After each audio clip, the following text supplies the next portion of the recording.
Salut les investisseurs, dans cette vidéo, on continue notre revue du S&P 500. On va regarder maintenant les entreprises du top 30, c'est-à-dire de 20 à 30 en termes de capitalisation boursière. Pensez à vous abonner à la chaîne si ce n'est pas déjà fait. On commence tout de suite avec les critères du screener, très simple. On prend l'ETF S&P 500, on prend les market cap qui nous permettent d'avoir les 10 entreprises qui sont dans le top 30. Et on y va. On commence comme d'habitude par les métriques affichées sur ce screener. On va enlever le prix qui n'est pas très intéressant. Comme d'habitude, explication des différentes métriques. Alors, les différentes colonnes, on a le ticker de l'entreprise, le nom de l'entreprise, l'industrie dans laquelle elle opère, la capitalisation boursière en dollars US, la croissance du chiffre d'affaires en rythme annualisé sur 5 ans, la valorisation via la valeur d'entreprise sur EBITDA ou le PER pour les entreprises traditionnelles. Pour les banques, on regardera, ou pour les sociétés de portefeuille, on regardera plutôt le prix sur actifs tangibles. 2 indicateurs de rentabilité. Pour les activités traditionnelles, hors banque, assurance, services financiers, on regardera les rendements des capitaux investis. Et sinon, on regardera le rendement des fonds propres pour les banques, l'endettement de l'entreprise, le rendement du dividende, le rendement de l'actionnaire, donc ça inclut les rachats ou la dilution d'actions, le payout ratio, c'est-à-dire la proportion de bénéfices nets versés en dividendes, et comme toujours, comparer les free cash flow aux bénéfices nets, parce que c'est avec les free cash flow qu'on paye les dividendes, pas avec les bénéfices nets.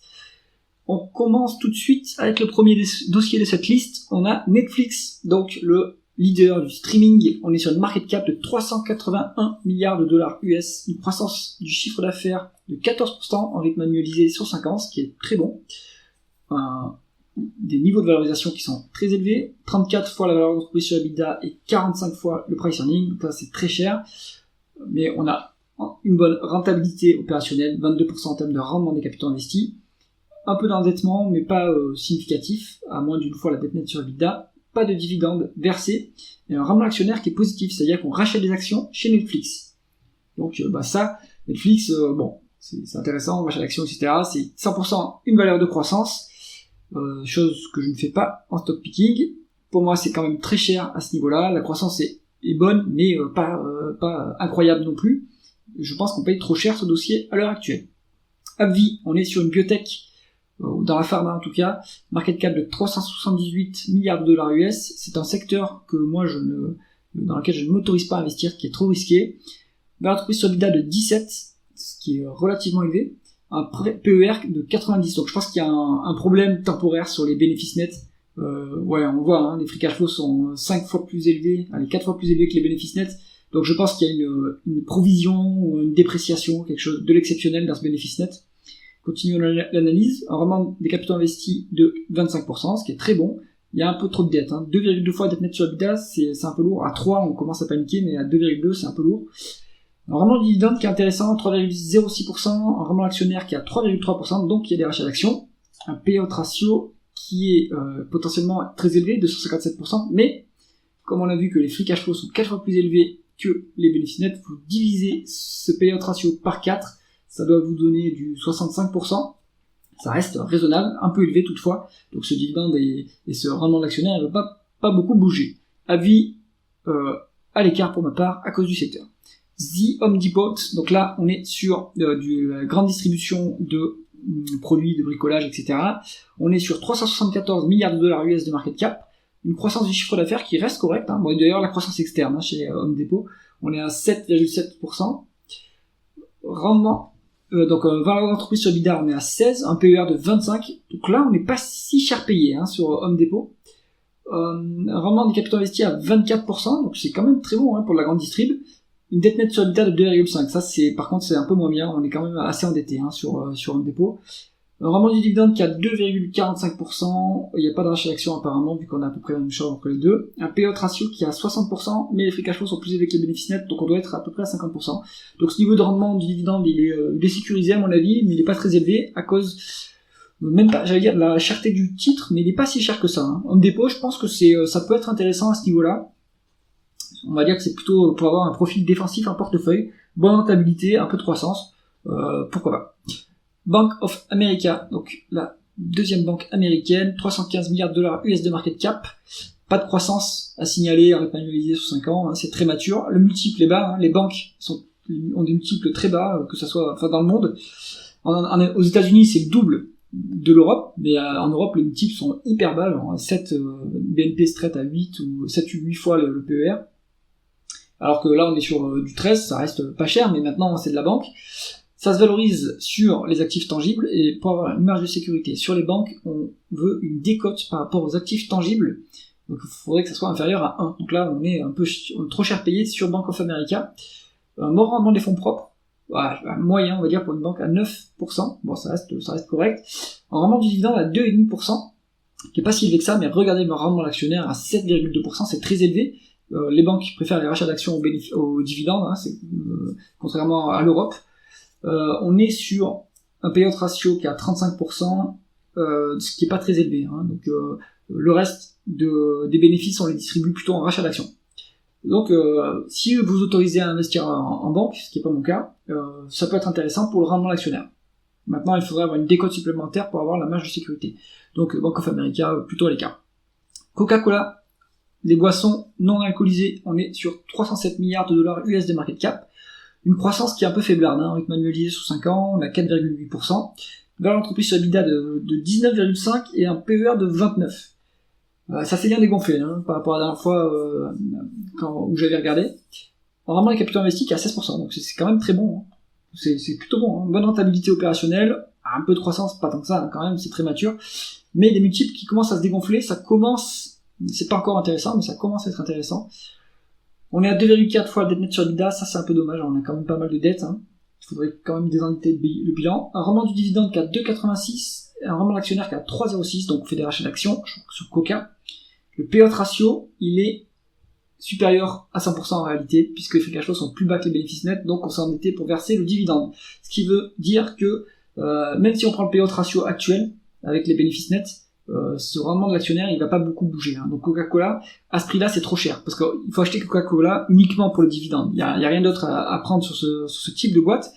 Et donc, un rendement du dividende pas si élevé que ça, rendement d'actionnaire à 3%, avec un payout ratio de 78%, ça nous dit que déjà, ça va pas beaucoup augmenter, mais ce rendement est pas assez élevé pour que ça soit intéressant. Donc il faudrait que ce rendement il passe à 5%, on va dire, rendement actionnaire à 5%. Donc ça veut dire qu'on passe à un multiple beaucoup plus bas. Peut-être qu'un PER de 20, ça pourrait commencer à être intéressant. Ça veut dire que le cours doit baisser de 50%. Non, il n'y a pas de 50%, de 30%. Donc pas intéressant pour Coca-Cola à ce prix. T-Mobile US, si je ne me trompe pas, c'est la filiale américaine de Deutsche Telekom. On est sur du coup les télécommunications, market cap de 303 milliards de dollars US. Une croissance du chiffre d'affaires qui est intéressante. Alors, faut voir si c'est la croissance externe ou organique. Je pense qu'il y a quand même une part de croissance externe. Mais on est quand même à 12,5% de croissance en rythme annualisé sur 5 ans, ce qui est pas mal. Des multiples qui sont pas si élevés que ça pour la croissance qu'on a. On a 11,4 en termes de valeur d'entreprise sur EBITDA, 27,5 en termes de PER. Ça commence à être pas si cher. Rendement des capitaux investis qui est plus faible, qui est un peu faible par contre à 8%. Donc, vraiment, en fait, si on regarde vraiment les fonds propres, on a 18%, mais c'est parce qu'il y a beaucoup de dettes. On a 3,1 fois la dette nette sur EBITDA. Vu le secteur d'activité, ce niveau-là n'est pas inquiétant. Les télécoms ont beaucoup de visibilité sur les cash flows, ils ont des taux d'intérêt qui sont attractifs. Donc, ce niveau d'endettement est tout à fait normal dans cette industrie, qui est très gourmande en capitaux. Donc, pas d'inquiétude sur ce niveau d'endettement. Rendement du dividende à 1,33%, mais rendement actionnaire à 9,8%. Donc, on doit massivement racheter les actions c'est 4,9% en termes de rendement d'actionnaire.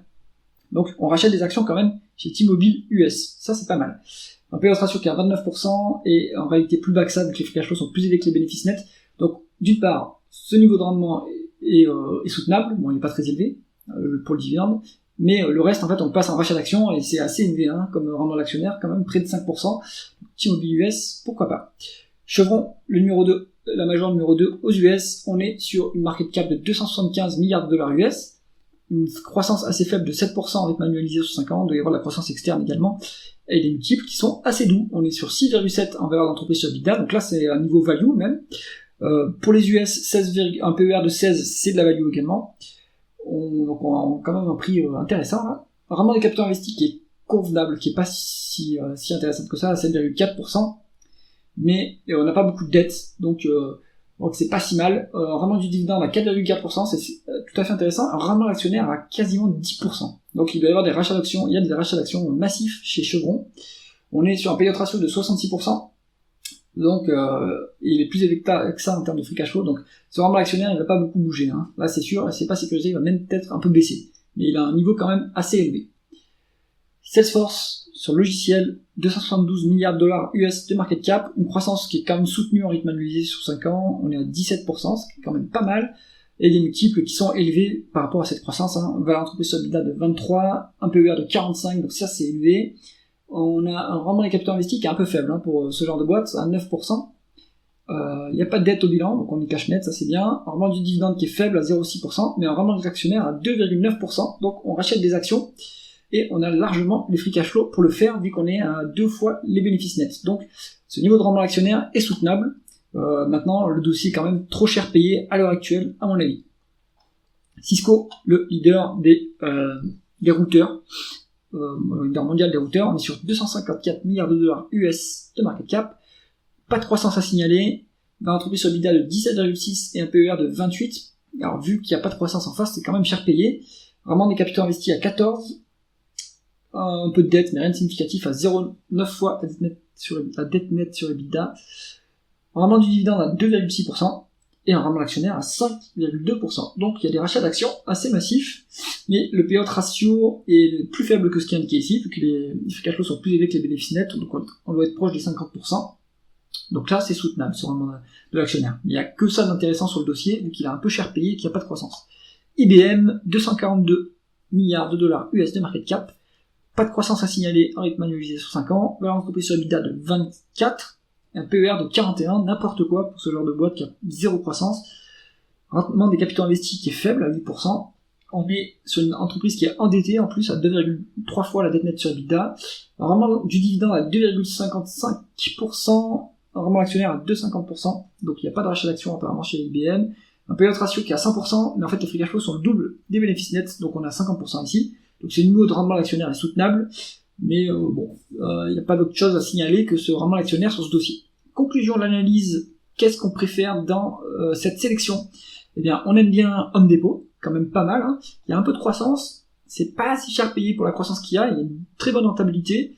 Il y a en plus un bon dividende qui est un peu élevé en termes de payout ratio, mais pas tant que ça. Donc Home Depot, je trouve que c'est intéressant.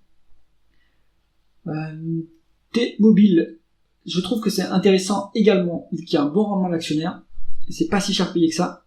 Chevron, évidemment, un dossier value, avec un excellent retour à l'actionnaire, de 10% à peu près, il est peut-être un peu élevé, ça va peut-être un peu baisser, mais bon, si on se situe à 8%, c'est quand même déjà bien, hein. Donc ça me donne mon top 3, Home Depot, T-Mobile, et Chevron. J'espère que cette analyse vous a intéressé. Si c'est le cas, mettez un pouce vers le haut et pensez à vous abonner à la chaîne. À bientôt.